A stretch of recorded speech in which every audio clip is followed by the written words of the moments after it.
Hi, I'm here tonight to talk to you a little bit about the planning of the trip that I've just done. I've just walked 630 miles of the Southwest Coastal Path, and I did that in 30 days. Now that is an average of about 20 miles a day.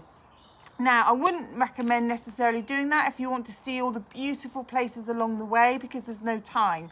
That took me, I was walking on average at 2 miles an hour, and it took me about 10 hours of walking a day. And that's quite a lot, but that doesn't give you time to explore the areas. The reason I chose to do that is because I wanted it to be a challenge. I didn't want it to be a holiday. I wanted it to be a challenge in aid of the Meningitis Research Foundation, and it was a challenge.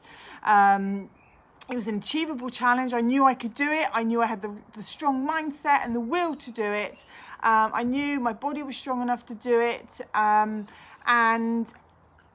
What I did initially was to plan where I'd sort of, obviously you start in Minehead, you finish in Poole, but where the distance is, as I used the distance calculator on the Southwest Coastal Path website. It is fantastic for accommodation, for information, on everything you need. So that's what I did. I really used that as a platform. I put in 30-day walk and it came up with an itinerary. So I printed that off and then I tweaked it with all the people that I knew had accommodation or were willing to sort of put me up. So out of the 30 days, 18 of those days were either paid for by people or they were people's homes that I stayed in. The generosity has been unbelievable. So that was the first thing. If you want to do it over 6 weeks, it's 15 miles a day, you know, so you can sort of choose your own challenge. Once you choose your challenge, you then have to book all the accommodation. Now, this is the part that I think actually takes the longest. So once you've worked out where you're going to stay with people, the other advantage of staying with people, by the way, is they wash all your clothes for you. I took 2 sets of clothes, one I wore and one was a spare in my bag. And I was lucky enough that people washed it each time I went somewhere. Packing your bag as light as possible. My bag, I haven't weighed it actually, I'll weigh it and let you know what that is tomorrow, but water obviously is a killer because it's so heavy, water, but you need it, especially on those days when you know that you're not going to be sick, you're going to be walking for 15-20 miles without seeing anybody else or going into any sort of urban areas. So once you do that, on the north coast there are no ferry crossings at all, but on the south coast there are loads and loads of ferry crossings. You need to check the tide times, or more importantly actually, because I always just turned up and the ferries were running, but the times that they finish, because a lot of them finish at about 4 o'clock or 5:30. And it's often the estuaries are very long, or very, you know, if you want to get a taxi around there adds quite a lot of money onto the trip. Now, the only problem I had with any of the ferry crossings was when I got to Mothercombe Bay. I knew I couldn't get there for the ferry. I checked the tide times beforehand, and I had to be there very early in the morning or very late at night, and it was in the middle of my day. And I knew the taxi was going to be costly because it's about a 45-minute taxi ride around the estuary, but I knew I'd have to do that.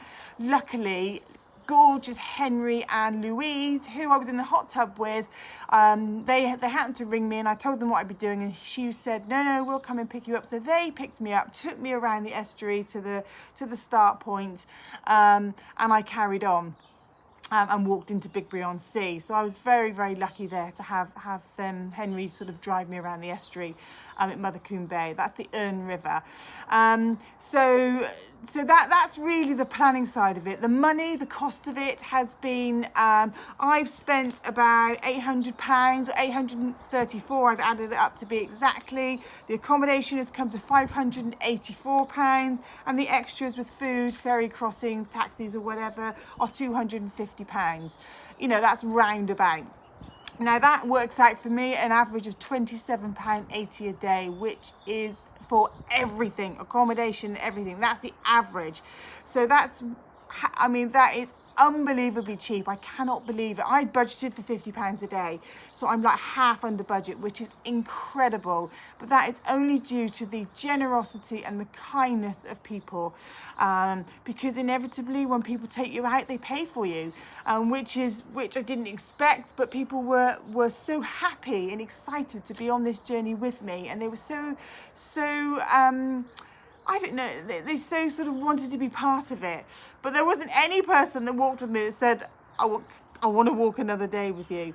But actually the company was brilliant. I had about 50-50 time on my own and time with people. Although it felt like I was with people a lot of the time they were with me for part of the day rather than the full day. There were only 4 people that walked with me for a full day. So that was really, really brilliant. I think washing clothes is important because, I mean, even when my daughter got in the car last night, she went, "Oh, Mum, you smell." And I thought, my God, my clothes are clean. But so I think, you know, those sorts of things are important to take into consideration. Sometimes when the tide's out, you can walk across the beach. That is allowed. The coast path sort of shows you on the map either across the beach or around the top, so that's really nice as well. If the tide is out and you can walk, often it does save you a few miles. I stayed in, there are youth hostels across the way. I stayed in 3. I stayed 1 in Tintagel, 1 in Coverack, and 1 in Portland, on the island Portland. Now the island Portland is so each of those, they're only like between £15 or £18, so that's a really cheap way for accommodation as well. Now with equipment, what I packed and what I ended up carrying were very, very different. So I had a change of clothes, I had very light shoes to change into in the evening, my little seat to sit on.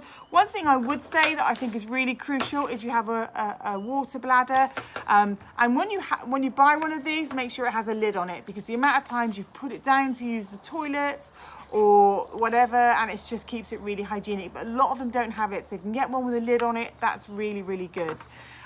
Plenty of snacks, but again, look at your day and plan the day, and sometimes you'll need snacks, sometimes you'll walk through areas. Sun cream. I went 30, I should have gone 50, as you can see by my beetroot face. So you don't need a lot of stuff to carry really. It's just as long as you've got people along the way that can wash your clothes, or if you could hand wash them out. This is an incredible experience for me, and thank you so much everybody that has come along for the journey with me.